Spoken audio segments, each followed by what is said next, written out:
Okay, so deep dive today. So hang on one second. Let me share my screen.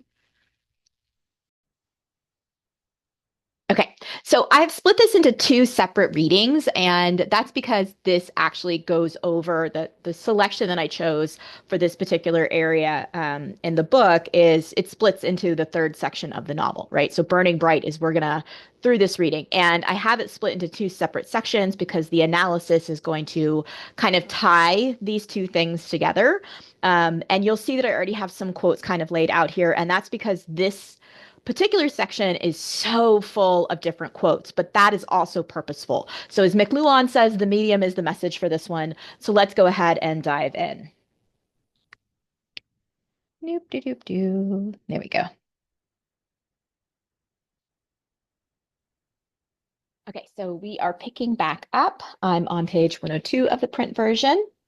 And just to kind of like remind you of what's happening, Montag is now in the fire station with Captain Beatty, and he has Faber in his ear. He's pretty much said that his life with Mildred is over at this point in time. That's kind of what the last scene that we came from. Okay, so this is just the reading. The analysis will be the end of the video. Twice half an hour, Montag had to rise from the game to go to the latrine to wash his hands. When he came back, he hid his hands under the table. Beatty laughed. Let's have your hands in sight, Montag. Now, not that we don't trust you, understand, but they all laughed. Well, said Beatty, the crisis is past and all is well. The sheep returns to the fold. We're all sheep who have strayed at times. Truth is truth. To the end of reckoning, we've cried. They are never alone that are accompanied with noble thoughts. We've shouted to ourselves, sweet food of sweetly uttered knowledge. Sir Philip Sidney said, but on the other hand, words are like leaves, and where they must abound, much fruit of sense beneath is rarely found. Alexander Pope. What do you think of that, Montag? I, I don't know. Careful, whispered Faber, living in another world. Okay, so this is where we begin the whirlwind. And you'll see on this board, I already have my little Cheshire cat down here.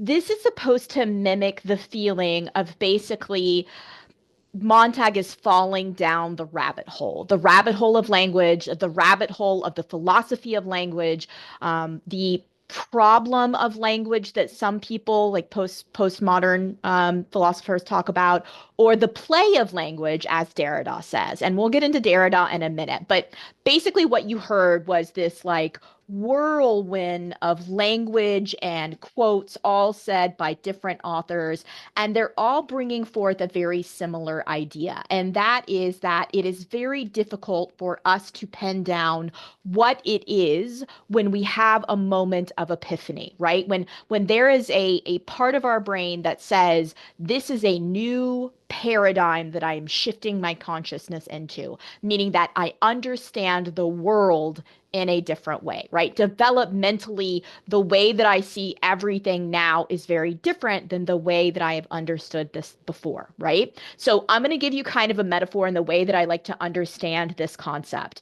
I want you to imagine for a moment that an ant basically breaks off from his other ant fellows. Maybe he's a scout ant and he's supposed to be finding new sources of food or something like that. And as he's walking through the grass at his level, at his ant sized perspective, he comes upon the edge of a highway.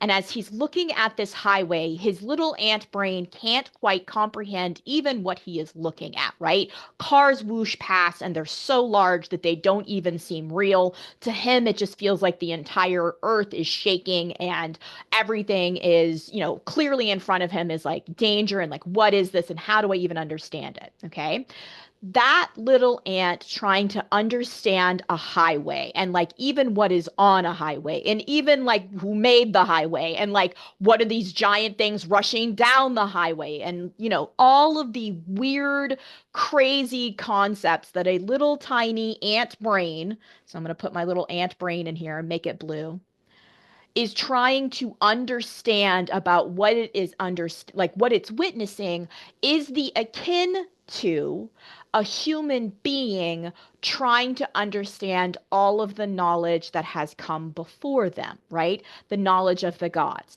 And so that's why when you hear people talking about, oh, sing in me, oh, muse, right? So when Homer goes, oh, sing in me, oh, muse, or like when musicians or poets or artists talk about tapping into something other than themselves, that is Heraclitus's stream, right? That is the idea of learning. That is the idea of, gaining more knowledge that is this deep, foundational, critical thinking, philosophical knowledge, very mind expanding, right? To the point that it feels a little painful. Well, that feeling of understanding that this is something before me that I can decipher with the work of learning, like trying to understand that. One, that is a decision that our little ant has to make, right? That little ant may get so frightened by it that they decide that they're going to either go back into Plato's cave, or Mildred, they're going to sacrifice everything, and basically be like, I don't want to hear this, and, continually commit suicide over and over again with sleeping pills, or they're going to like metaphorically sleep, like the women that Montag just confronted, like, no, no, no, they're in denial, right? So all of those little ant decisions can be made. But maybe there's one ant that stays and tries to understand the whole of human knowledge that's being put before them, right? That attempt is very disconcerting and exhausting and impossible. And so you're going to keep hearing Montag's body being referred to as this like sleep state. He's like in like a sleepy kind of state. And the reason that he's in this sleepy kind of state is that it's so overwhelming. He just said, I don't know. He doesn't know, right? But what Montag now views as what it truly means to be human is what Descartes said, and that is, I think, therefore I am. I am an actual human being and not someone who is living a life that is inauthentic, as Nietzsche would have called it, because I am choosing to confront this highway. And this highway is all of the knowledge that came before me. Now, we're going to hear a series of quotes that are strung together, but the series of quotes kind of all make the same argument, and that is this. You are choosing, Montag, right now, whether or not you want to stay in the safety of us just going about our everyday lives, knowing that all of humanity is kind of dumb, right? They make bad decisions. History keeps repeating itself over and over again. And all of these authors are all arguing with each other. One thing says one, like one author says one thing and another author says another thing, and they're all arguing with each other. And so the idea of what is true and what is knowledge is very unstable. And because it is very unstable, you have to make a choice whether or not you want to go down that rabbit hole where you may or may not find truth, where you might go mad, where you might go crazy, right? You have to choose that, or you can choose the safety of denial, Montag. Be one of us, the happiness boys. So we're going to hear a series of quotes that are strung together, and then I'm going to knit these together kind of in a patchwork quilt for you so you can understand what the arguments actually are. Far away. Or this, a little learning is a dangerous thing. Drink deep or taste not the Pierian spring. Their shallow draughts intoxicate the brain, and drinking largely sobers us again. Pope, same essay. No. So here is Beatty majorly calling Montag on the fact that not only do you not understand what it is that you're even looking at with all of this information, but I have done all of the looking too. I know exactly what you're going through because I have gone through it too. And you don't have as much knowledge in your repertoire as I do, right? So he's quoting all of these Enlightenment era thinkers. Okay, so Alexander Pope, we're going to hear him quote Samuel Johnson, right? These are Enlightenment era thinkers, which, if we go back to the idea of the Dover poem, during that time period, there was a massive shift in understanding. It was almost like, as a human species, everyone came to this like Enlightenment period thinking where it was like, oh my gosh, we used to think this, but now we think this, right? And like everyone's like, oh wow, we used to think it was like the answer to everything was, because God, and now we're like science, and now we're like evolution, and now we're like what's like the power of like all of these like huge, breakthroughs and understanding were happening at the same time, and everything felt very unstable. And so Beatty is looking at Montag going, you think you have it all figured out. You think you know what it is, but I've read more than you. Let me prove that I've read more than you. And the fact that you have only read another, a little learning, is actually quite dangerous, right? Because if you don't drink deeply, and the Pierian spring is kind of like the idea of the muses. It's like tapping into like that transcendental state of learning where you understand the same kind of truths that the gods would have understood, in the mythology times, right? You go and you speak to the muses, sing in me, O muse. That's what the Pierian spring is. Because if you have a shallow sip of it, it's going to make you drunk. It's going to make you feel drunk with power, which Beatty is right, because Montag did feel a little drunk with power. That's why he was screaming at these women in the parlor, and Faber's like, shut up, shut up, shut up. Right. And so Montag did drink kind of shallow of this because he doesn't have access to a bunch of books because of the society that he lives in, because he's a fireman. Right. So all of these things are starting to reflect back. And so he's starting to feel the dizziness of this moment of epiphany. And he's like, again, it's kind of like, I say going down the tunnel that Alice in Wonderland went down, right? You could also say even like the idea of the old Wizard of Oz movie when she gets swept up in this tornado and she's taken to a land where before everything that she viewed was black and white, and now she's in a land of color. It's also the idea of an epiphany, right? And so she sees the whole world literally differently because it's now in color, right? It used to be this way, and Montag is dealing with the same thing. He is seeing the world in a different way now because he's the ant at the edge of the highway, and he's trying to understand, and it feels very dangerous and very unstable.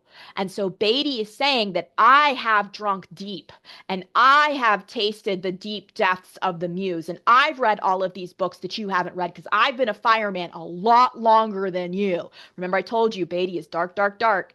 So he takes all of that knowledge and he goes, none of it's worth it. None of it's worth it. You've only had a sip of it and you are drunk with it. I have read it all, and that has made me sober again. I recognize that none of these things matter. So he's baiting him, right? That's why I keep saying his name is Beatty and not Beatty. He's baiting him. You could also argue, I guess, that he's like beating him over the head with it, but I like the idea that he's teasing him. Now, where does that put you? Montag bit his lip. I'll tell you, said Beatty, smiling at his cards. That made you for a little while a drunkard. Read a few lines and off you can go off the cliff. Bang! You're ready to blow up the world, chop off some heads, knock down women and children, destroy authority. I know. I've been through it. All. I'm all right, said Montag nervously. Stop blushing. I'm not needling, really, I'm not. I had a dream an hour ago. I lay down for a cat nap in this dream. You and I, Montag, got into a furious debate on books. You towered with rage, yelled quotes at me, and I calmly parried every thrust. Power, I said, and you, quoting Dr. Johnson, said knowledge is more than equivalent force. And I said, well, Dr. Johnson also said, dear boy, that he is no wise man that will quit a certainty for an uncertainty. Stick with the fireman, Montag. All else is dreary chaos. Don't listen, whispered Faber. He's trying to confuse. He's slippery. Watch out. Beatty chuckled. And you said, quoting, truth will come to light. Murder will not be hid long. I cried in good humor. Oh God, he speaks only of his horse. And the devil can cite scripture for his purpose. And you yelled, this age thinks better of a gilded fool than a threadbare saint in a wisdom school.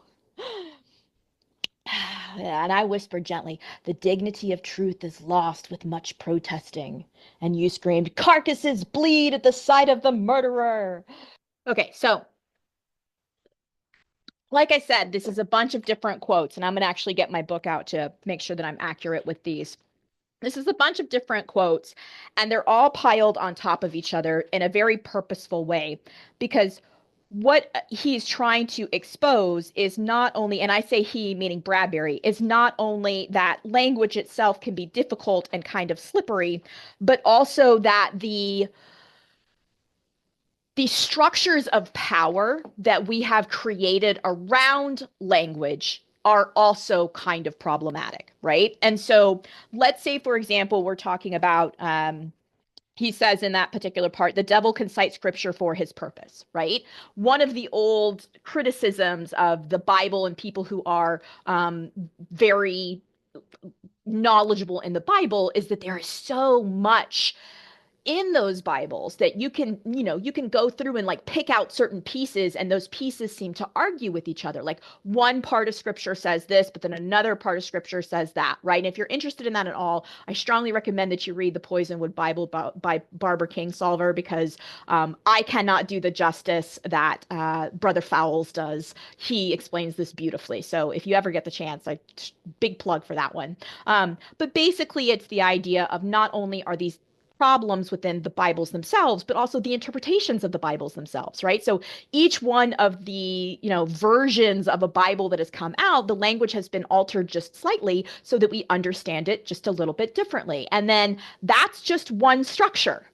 One structure of our society is based off of a book that is so, religion is based off of a book that's so widely interpreted and, widely understood in different ways. That's religion. And that's only one part of like multiple religions that exist, right? But think about the other structures that exist, the structure of law. Imagine for a moment that we didn't have a way to describe what justice is. Imagine if we couldn't describe what equity is, right? So, what Beatty is arguing here is that all of these different structures that we're putting faith into exist, but they also exist because people aren't questioning too deeply. If you question too deeply, if you ask the questions of language too deeply, suddenly these structures seem to fall apart because there's no way to pinpoint what truth actually is, right? So he's throwing all of these quotes back and forth, and it's Shakespeare, it's like from The Merchant of Venice. One of them is from an Elizabethan play called Old Fortunatus, right? And then he is basically saying one of the in the middle of the paragraph where I just stopped it here. And you yelled, "This age thinks better of a gilded fool than a threadbare saint in a wisdom's school," right? So that is what Beatty is saying to Montag. You think that our society appreciates women like Mildred, who just want to be rich and stupid, or Daisy from The Great Gatsby, a beautiful little fool, that the society sees that as better and more important than someone who doesn't have a lot of money, threadbare, but has a lot of mental and transcendental power, saint, right?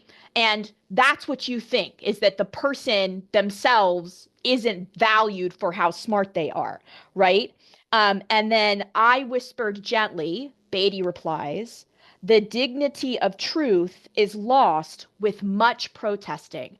The idea of a stable truth, that is what you lose when you're fighting against the fact that the word truth can have multiple contextual meanings, right? And so what Beatty is saying, and Derrida actually says this too, is that language itself is so dependent upon context. In the end, a whole bunch of different words get kind of garbled together to the point that they don't mean anything anymore, right?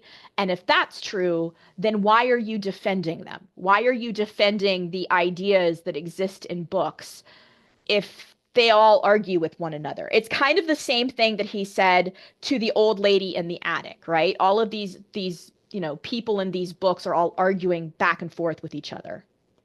And I said, patting your hand, "What do I give you? Trench mouth?" And you shrieked, "Knowledge is power!" And "A dwarf on a giant shoulder sees the farthest of the two." And I summed up my side with rare serenity in the folly of mistaking a metaphor for a proof, a torrent of verbiage for a spring of capital truths, and oneself as an oracle is inborn in us. Mr. Valery once said.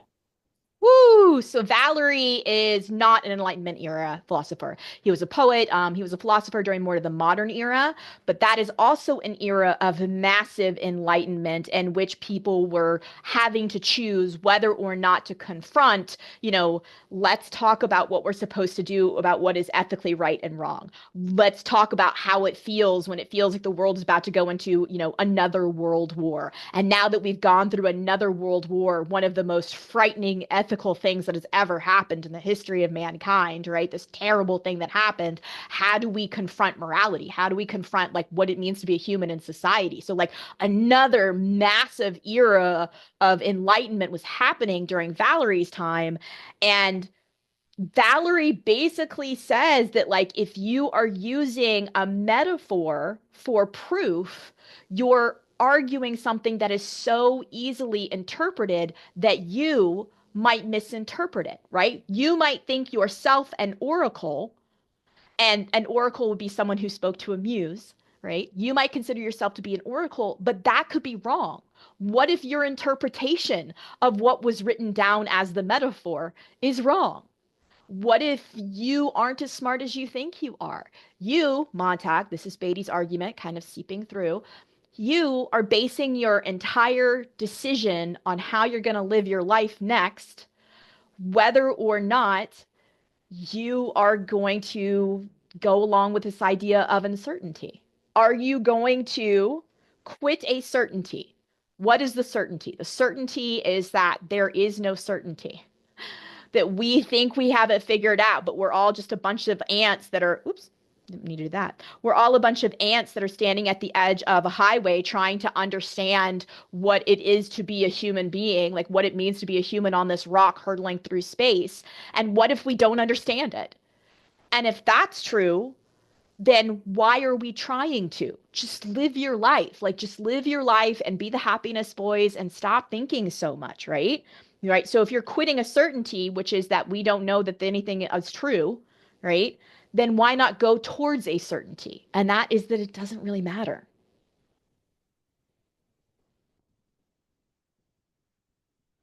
Montag's head whirled sickeningly. He felt beaten unmercifully on the brow, the eyes, the nose, lips, chin, on shoulders, on upflailing arms, and he wanted to yell, "No! Shut up! You're confusing things! Stop it!"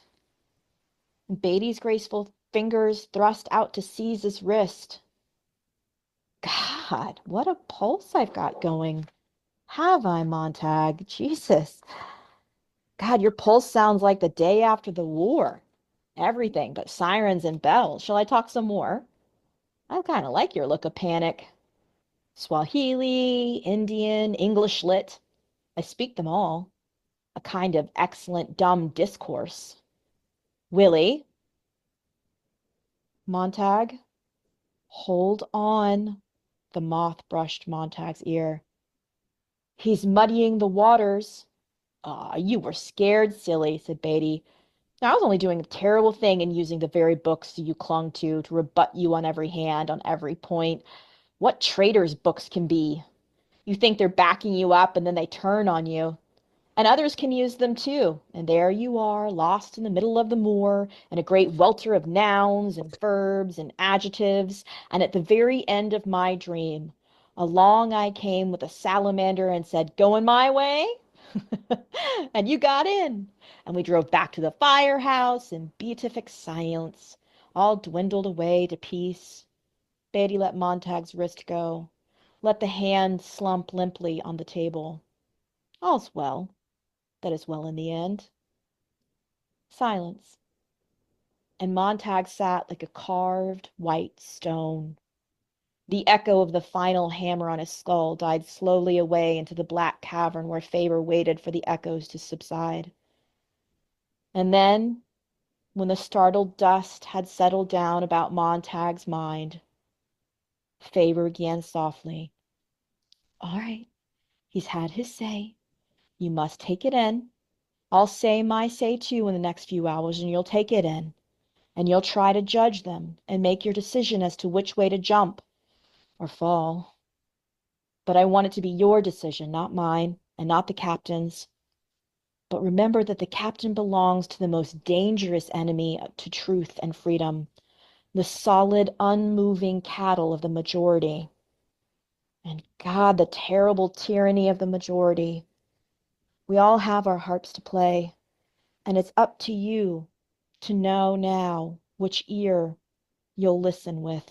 Okay, so this is an example of foils. We have Beatty on one side, and Beatty is supposed to represent, okay, now that you have knowledge and you know that this is a potential of everyone disagreeing with everyone else, right? You're aware of that fact. You should choose to just be happy and let it go because who cares? Who cares? You're not going to change the course of mankind. You, Montag, are not going to stop the massive flow of human beings that are going to go about their everyday life and choose ignorance, choose not to be enlightened, choose to be Mildred and Mrs. Bowles and Mrs. Phelps, choose that life, right?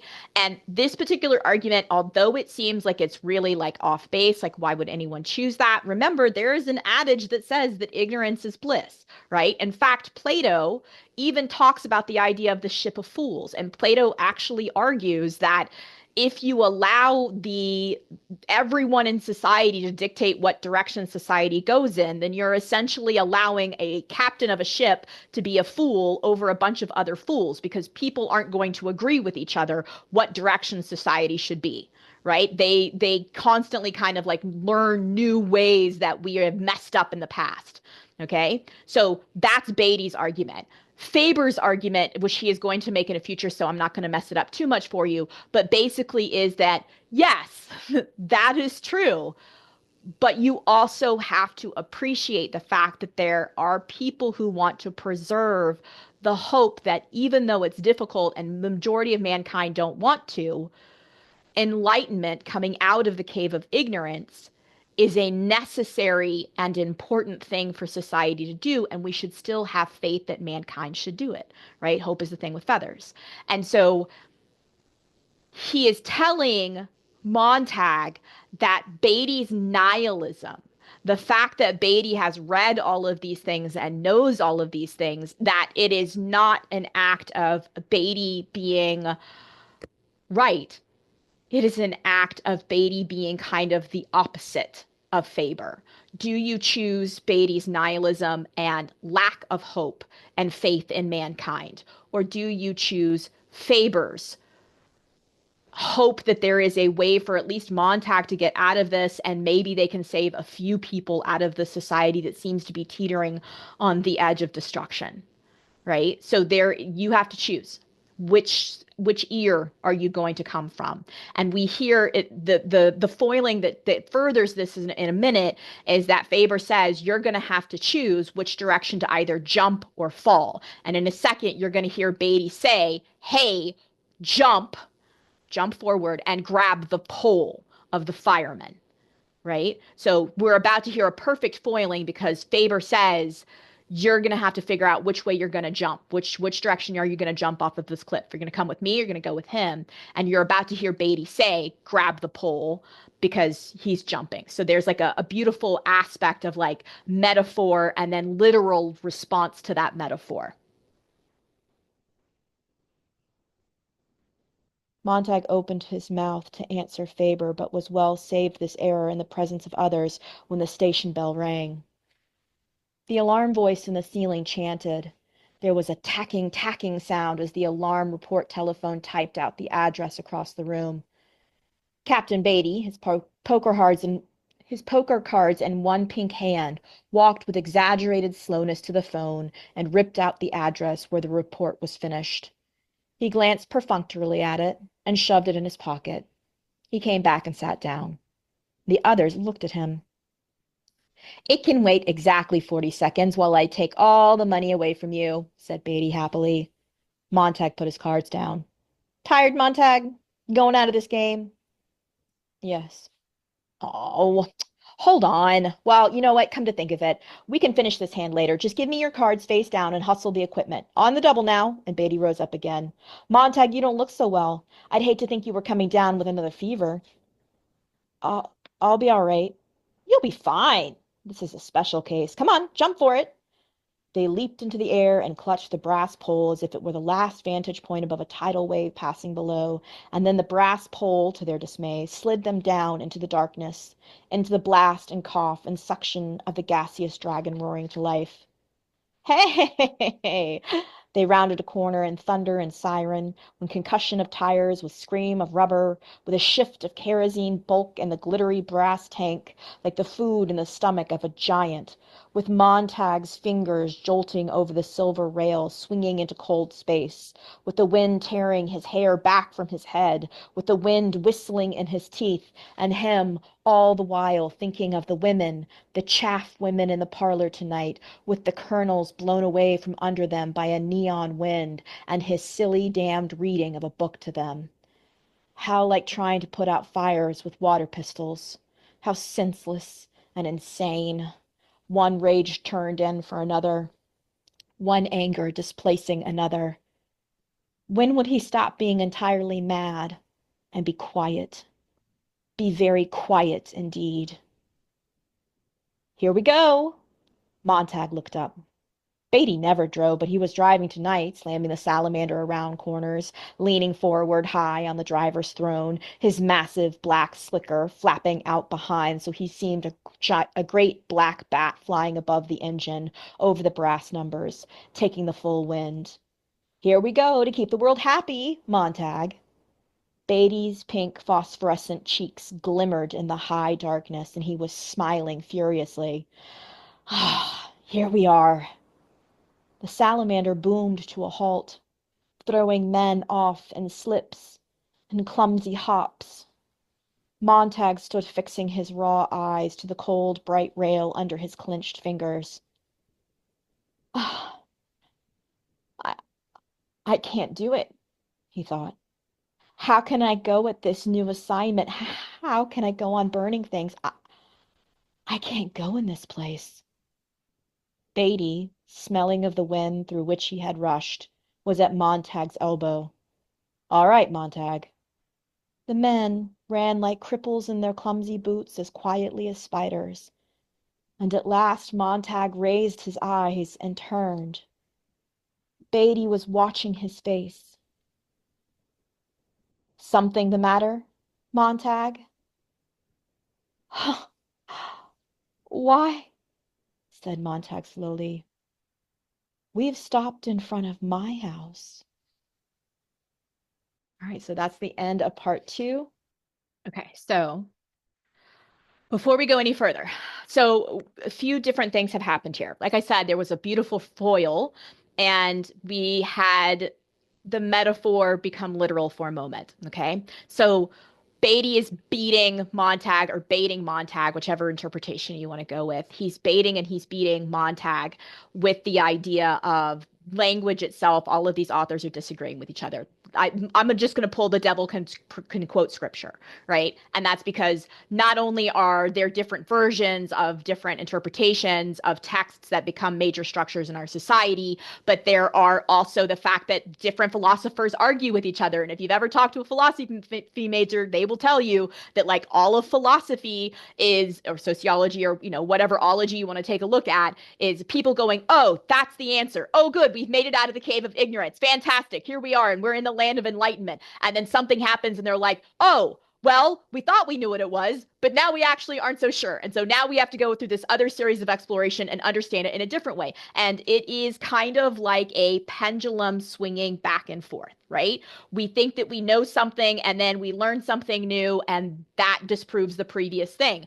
But we are standing on the shoulders of giants, right? And so it is the way that learning happens, which means ideas like truth and knowledge and freedom kind of become more slippery, because when you start drinking deep of the Pierian spring of knowledge, you understand that language itself becomes problematic. Okay, wait, this is so fun. So this brings in one of my favorite branches of philosophy and linguistics, and it all ties together beautifully, which is Derrida. Okay, so Jacques Derrida was a rock star, and I love him. And he was a cute man who wore raincoats and loved cats, and like I just love him. Like he was a gangster. He was an absolute gangster. But one of my favorite quotes of his is this. So it says, "When I speak, I am conscious of being present of what I think, but also of keeping as close as possible to a thought that is a signifying substance, a sound carried by my breath. I hear this as soon as I emit it. It seems to depend only on my pure and free spontaneity, requiring the use of no instrument, no accessory, no force taken from the world. This signifying substance, this sound, seems to unite with my thought so that the sound seems to erase itself, become transparent, allowing the concept to present itself as what it is, referring to nothing other than its presence." Basically, what Derrida is saying is when you have a conversation with another person, you are very close to all of the context that exists within that conversation. So if I am talking to you in a classroom right now about the idea of literature, when I say the word truth, it has a very distinct meaning. We are talking about it within the context of this particular novel, within the context of this section of the novel, within the context of all of these other allusions that we have talked about. You and I are very close to the signifying idea that I have had. The minute that I take that idea and I put it down on paper and I walk away, it now becomes its own thing. That's why Derrida is very famous for saying nothing exists outside of the text, right? And so the fact that I am who I am and we are living within the time period that we are living with, all of those are contributing factors, but it is your interpretation alone that actually gives life or meaning to those flat black letters on a page. When you get to the metaphor, when you read a book, whether it is nonfiction or fiction, or you read something, you are bringing to that word that is a blank, dead word on a page your interpretation of the meaning, right? Which means that you might make a mistake, quote unquote. Okay. Now that's Beatty's argument. Beatty's argument is that, listen, I know more than you. I figured out that none of this means anything anyway. And even if you think that you know what it means, you haven't read as much as me. So you're not drinking deeply enough, right? You're not nihilistic enough. And you are probably misinterpreting because you think you're an oracle and you're not an oracle. You're just a dude that found some books. I know what's going on. Come with me and live a life where you don't have to think so much because this is exhausting. The work that we do in this class is tiring. Like going really deeply down these rabbit holes is really exhausting. But, and this is where Derrida comes in. Derrida talks about the idea of language being play. It is a form of freedom. That's why the books have wings. That's why they fly. That's why they are birds, because they can make you more free, not less free. So that's the underlying message. And then the metaphor becomes reality in this book because Beatty looks at Montag and says, "Putting your cards down, Montag?"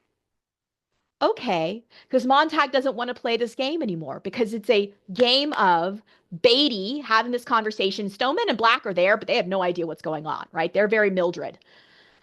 But he's having this like subtext of a game with Montag, which is like a game of poker. Putting your cards down, Montag? Okay, no worries. And then the alarm comes in. And Beatty very purposefully goes and grabs the ticker tape and looks at it and doesn't say boo to Montag. And he tells Montag, "You're going to have to make a choice. Now jump." And what does Montag jump and grab? He grabs the fireman's pole and they swoosh down, just like down a rabbit hole in Alice in Wonderland. They swoosh down, they get into the fire truck and they drive. And then Montag realizes, this is my house. This is my house. So talk about a paradigm shift. Now everything's about to change. All right, so let's finish it up. You get to see my back office. Okay, so we're still in the class 13, but I wanted to make a clear difference between the previous section and this next little part that we're doing. I wanted to pair these two parts together because I see them as reflective upon each other, like when it comes to the motif and the overall idea here. So I wanted to make sure to have these two pieces together. But as you will see, we are ending in the previous section and we are going into the third section, which is Burning Bright. So I wanted to make sure to make a clear differentiation there. Okay. So basically, they've just shown up at Montag's house, and his house is the one that's been reported that they're going to have to be the Happiness Boys and burn down. Okay, part three, Burning Bright. Lights flicked on and house doors opened all down the street to watch the carnival set up. Montag and Beatty stared, one with dry satisfaction, the other with disbelief at the house before them. This main ring in which torches would be juggled and fire eaten. Well, said Beatty, now you did it. Old Montag wanted to fly near the sun, and now that he's burned his damn wings, he wonders why. Didn't I hint enough when I sent the hound around your place? Montag's face was entirely numb and featureless. He felt his head turn, like a stone carving to the dark place next door, set in its bright border of flowers. Beatty snorted. Oh no, you weren't fooled by that little idiot's routine, now were you? Aw, flowers, butterflies, leaves, sunsets. Oh, hell. It's all in her file. I'll be damned. I've hit the bullseye. Look at that sick look on your face. A few grass blades in the quarters of the moon. What trash. What good did she ever do with all that? Montag sat on the cold fender of the Dragon, moving his head half an inch to the left, half an inch to the right. Left, right, left, right, left. She saw everything. She didn't do anything to anyone. She just left them alone. Alone? Hell! She chewed around you, didn't she? One of those damn do-gooders with their shocked holier-than-thou silences, their one talent making others feel guilty. God! Damn, they rise like the midnight sun to sweat you in your bed. The front door opened. Mildred came down the steps, running, one suitcase held with dreamlike clenching rigidity in her fist, as a beetle taxi hissed to the curb. Mildred! She ran past with her body stiff, her face floured with powder, her mouth gone without lipstick. Mildred, you didn't put in the alarm. She shoved the valise in the waiting beetle, climbed in, and sat mumbling. Poor family, everything's gone, everything's gone now. Beatty grabbed Montag's shoulder as the beetle blasted away and hit 70 miles an hour far down the street, gone. There was a crash like falling parts of a dream fashioned out of warped glass, mirrors, and crystal prisms. Montag drifted about as if still another incomprehensible storm had turned him to see stonemen and black wielding axes, shattering window panes to provide cross ventilation. The brush of the death head's moth against a cold black screen. Montag, this is Faber. Do you hear me? What's happening? This this is happening to me, said Montag. All right, so I'm going to stop it there. But again, so mirrors, and then we will head to the next class. Okay, so this is the moment in which Montag recognizes himself as the woman that he first confronted in the attic.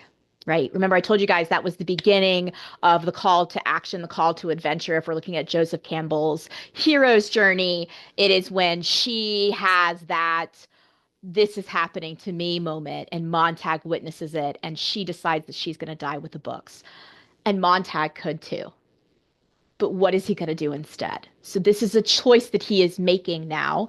And he is standing there, and this is Beatty saying to him, are you with me or are you against me? Are you part of the happiness boys? Because if you are, then you need to destroy your own books.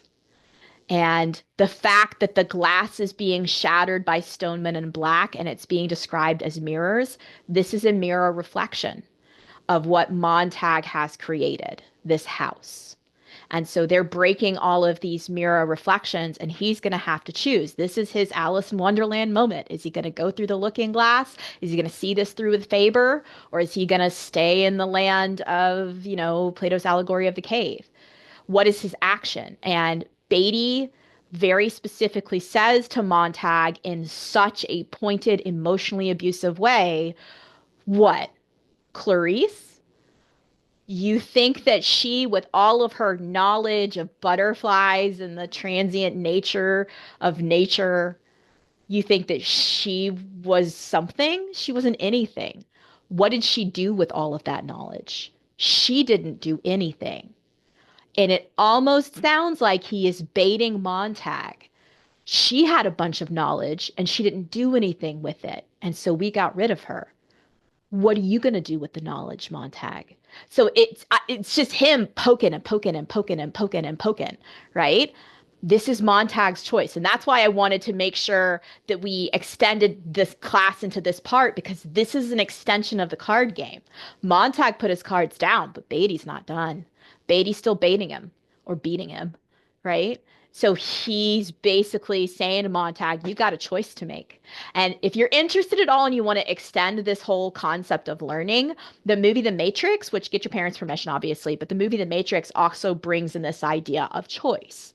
You have a choice. You take one pill and you stay, in the land of Nod where you are oblivious, right? You take the other pill and you follow the white rabbit down into Wonderland. And so this is the choice that Montag has to make as a revolutionary. Like, what is he going to do? Is he going to burn everything down, or is he going to stay in the land of like, I don't want to deal with it. I don't want to deal with it. Right? Okay. Yay.